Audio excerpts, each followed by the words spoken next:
Yang bila dua surah ini dibacakan, itu setiap hurufnya dihitung bisa berpotensi menggugurkan dosa sekaligus mengabulkan doa-doa yang diminta. Kalau sedang diuji masalah, kan yang ngasih siapa? Yang nitipkan siapa? Yang punya solusinya siapa?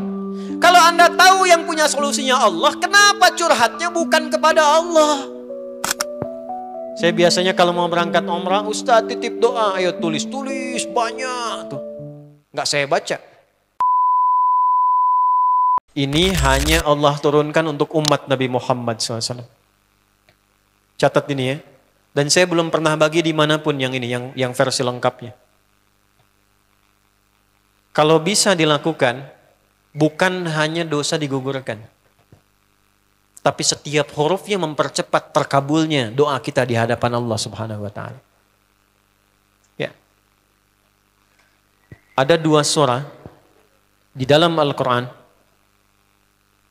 yang bila dua surah ini dibacakan, itu setiap hurufnya dihitung bisa berpotensi menggugurkan dosa sekaligus mengabulkan doa-doa yang dimintakan. Sepanjang doa itu baik untuk urusan dunia akhirat kita. Kalau salah satu kurang baik, diperbaiki oleh Allah. Misal, dunia baik tapi akhirat tidak, maka diperbaiki oleh Allah kepada yang lebih baik.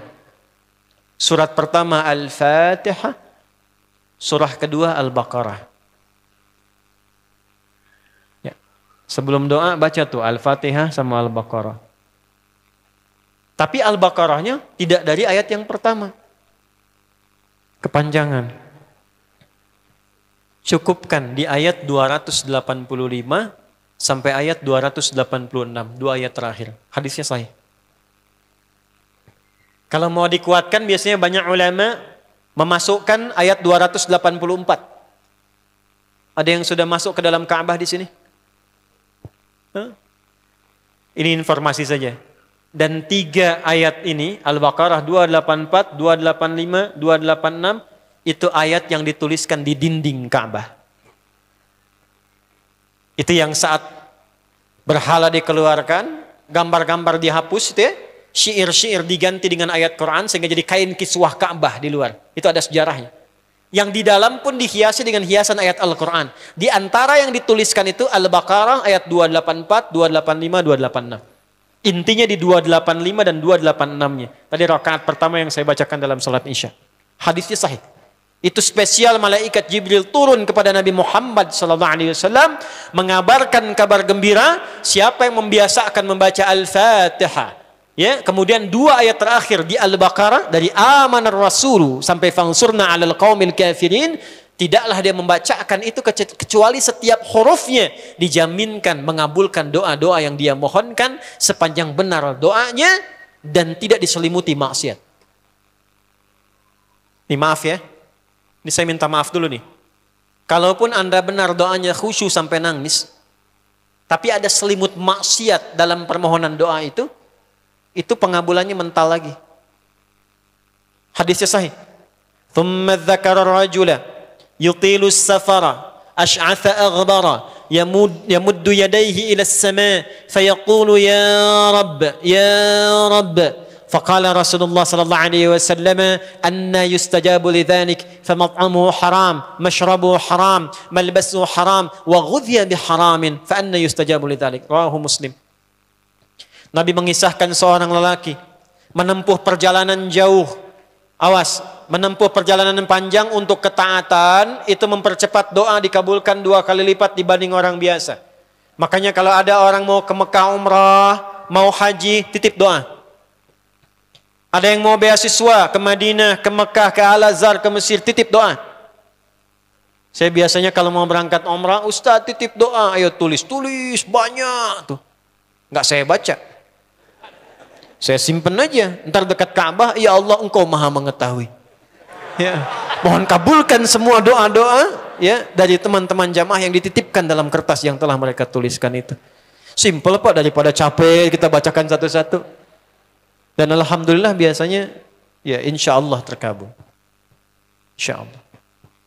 Itu perjalanan jauh. Nah orang ini menempuh perjalanan untuk sekedar berdoa. Safar. Ya, safar yang baik. Kemudian yang kedua, yamuddu yadaihi ilas sama, dia mengangkat tangannya ke langit. Ini saya tidak bermaksud mengajarkan ya, cuma menunjukkan prakteknya begini nih. Ada yang bisa bantu saya nggak satu orang maju? Cepat. Yang depan aja, depan. Jazakallah khair. Mohon pegangkan mic sebentar. Ya, terima kasih ya. Lihat sini. Gini. Nah, jazakallah.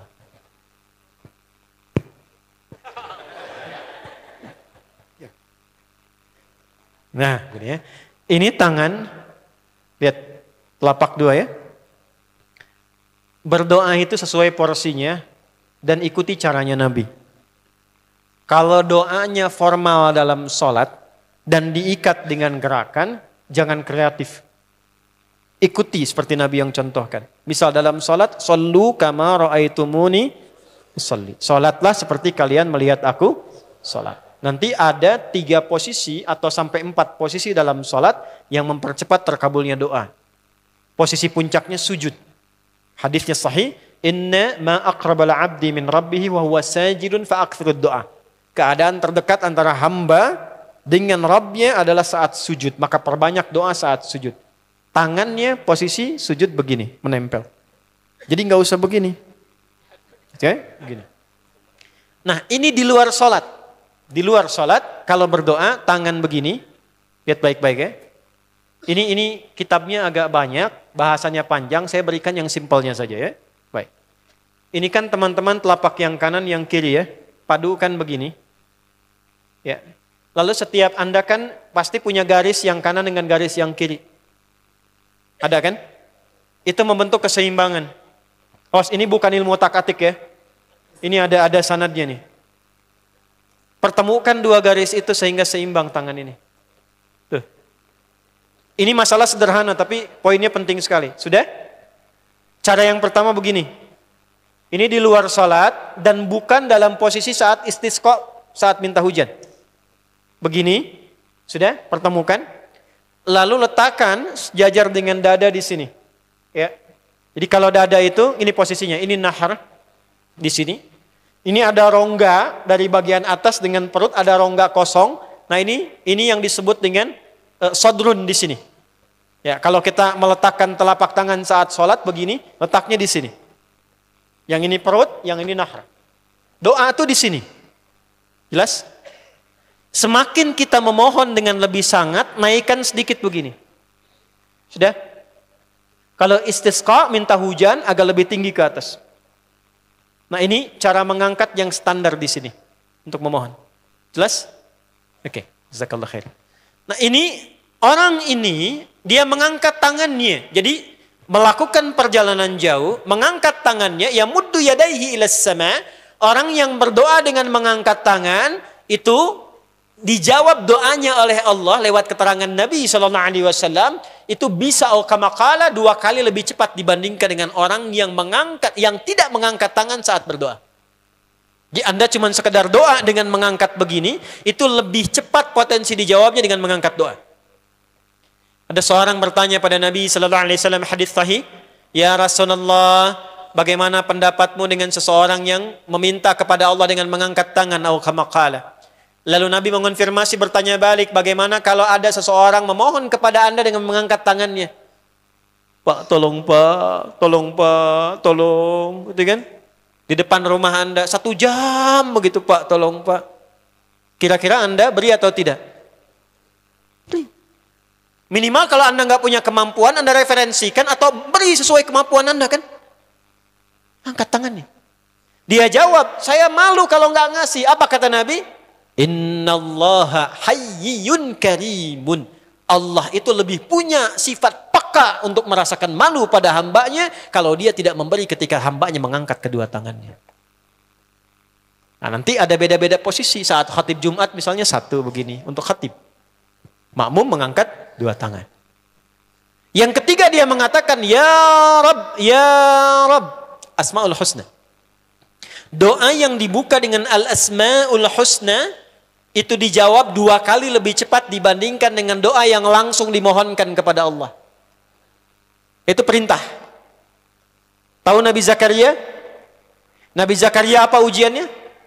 Diuji oleh Allah, hidup demikian lama sampai rambut memutih, fisiknya letih, istrinya divonis secara medis, maaf, monofos dan mandul. Kata medis nggak mungkin punya keturunan. Maka beliau berdoa kepada Allah dan dalam doanya dimulai dengan Al-Asma'ul Husna.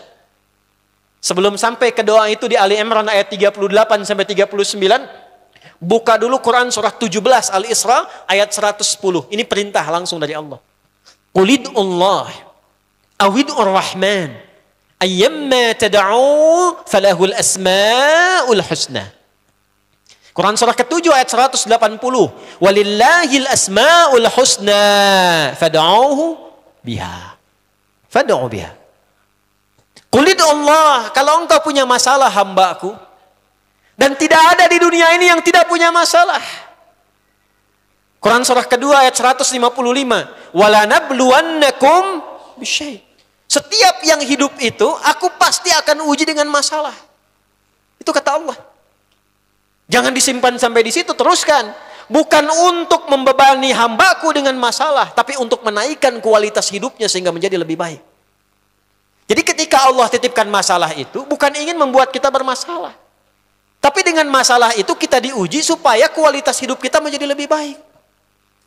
Ini Anda yang kuliah di UPI di sini, ada ujian nggak? Ada. Untuk apa ujian itu diadakan? Supaya bisa melihat kualitas peningkatan ilmu Anda dari masuk sampai naik tingkat. Kalau nggak ada ujian, nggak kelihatan kualitasnya bertambah. Logikanya begitu. Dan tidak mungkin Allah menguji seorang hamba di luar batas kemampuannya. La yukallifullahu nafsan illa. Jadi nggak ada orang yang hidup yang tidak punya masalah. Karena rumusnya mengatakan hidup berbanding lurus dengan masalah. Yang hidup pasti punya masalah. Yang tidak ingin punya masalah, tidak ingin hidup. Karena orang yang tidak hidup, yang hilang masalahnya, selesai hidupnya. Baik. Siapa yang tidak ingin punya masalah? Angkat tangan. Baik. Siapa yang ingin punya masalah? Alhamdulillah. Baik. Yang lain wallahu a'lam. Nah, qulid Allah kalau sedang diuji masalah, kan yang ngasih siapa? Yang nitipkan siapa? Yang punya solusinya siapa? Kalau Anda tahu yang punya solusinya Allah, kenapa curhatnya bukan kepada Allah? Kan sudah dicontohkan di Quran. Kalau punya masalah, curhatin ke Allah. Quran surah 12 ayat 86. Sejak era Nabi Yakub. Masalah di rumah tangga. Anak bermasalah, curhatnya pada siapa? Allah. Innama ashku bathi wa huzni ilallah. Aku tuh kalau punya masalah, sesedih apapun, curhatnya Allah. Bentangkan sajadahmu. Curhatkan dalam sujudmu. Tingkatkan takwamu. Wa may yattaqillaha yaj'al lahu makhraja. Quran surah 65 di akhir ayat yang kedua. Bentangkan sajadahmu, curhatkan, habiskan dalam sujudmu, keluarkan tangismu. Sehingga bebannya jadi ringan. Walaupun solusi belum datang, hatinya sudah tenang. Yang diperintahkan panjangkan sajadahmu, bukan panjangkan statusmu. Kita sudah tahu ayatnya, paham ketentuannya, tapi kenapa prakteknya ditumpahkan di Instagram, di Facebook? Bikin vlog di YouTube hanya untuk curhat saja. Dan ironinya dalam hal yang demikian tahu yang menyelesaikan Allah. Sekarang tambah bonus, aminkan ya. Yang mengaminkan doa ini mudah-mudahan dihilangkan masalahnya. Puguma mana nanti bermasalah keneh di dia. Itu gimana kumaha tuh teh? Paham? Curhatkan sama Allah. Nah, bagaimana mintanya? Sebut namanya ya Allah. Awidur Rahman. Kalau kita ingin minta lebih cepat, minta dengan kelembutan Ar-Rahman. Rahman itu bisa disebut namanya ya Rahman, bisa cari cara mintanya yang paling lembut, yang menyentuh. Allah senang dengan kalimat yang menyentuh. Misal ya. Kembali ke Nabi Zakaria tadi. Quran surah 3 ayat 38. Hunalika da'a Zakaria rabbah qala rabbi habli min ladunka dzurriyyatan thayyibah innaka sami'ud du'a. Ya Allah, hamba-hambamu itu telah menghukumi aku dan istriku tak akan mungkin punya keturunan. Sedangkan engkau yang maha pemberi tanpa punya batasan. Mereka mengatakan istriku punya keterbatasan. Maka aku memohon kepadamu yang pemberianmu tak ada batasan. Mohon ya Allah anugerahkan keturunan dari sisimu saja ketika mereka mengatakan tidak mungkin itu punya. Sungguh engkau yang maha mendengar doaku ya Allah. Perhatikan. Kalau kepada yang maha mendengar saja tidak terkabulkan. Mohon tunjukkan kepadaku saat ini dengan cara apa lagi dan kepada siapa lagi aku mesti memohon. Itu dalam banget. Ya Allah, Engkau perintahkan aku berikhtiar mencari kerja, aku lakukan. Engkau perintahkan mengeluarkan keringatku dengan cara yang halal, aku kerjakan ya Allah. Engkau perintahkan aku jauhi yang Engkau larang, aku lakukan ya Allah. Sekarang aku telah berikhtiar dari sejak keluar, aku telah menunaikan sholat subuh seperti yang Engkau maha mengetahuinya. Dan menjelang malam aku mengadukan bahkan di rumahmu ya Allah hanya untuk sesuap nasi bagi istri dan anakku dari yang halal itu. Aku telah melakukan apa yang Kau perintahkan. Aku hanya memohon apa yang telah Kau janjikan. Kalau dengan semua ikhtiar yang aku kerjakan sampai detik aku bersujud di hadapanmu di rumahmu ini belum Kau kabulkan. Mohon tunjukkan kepadaku di malam ini ya Allah dengan cara apa lagi mesti aku memohon kepadamu.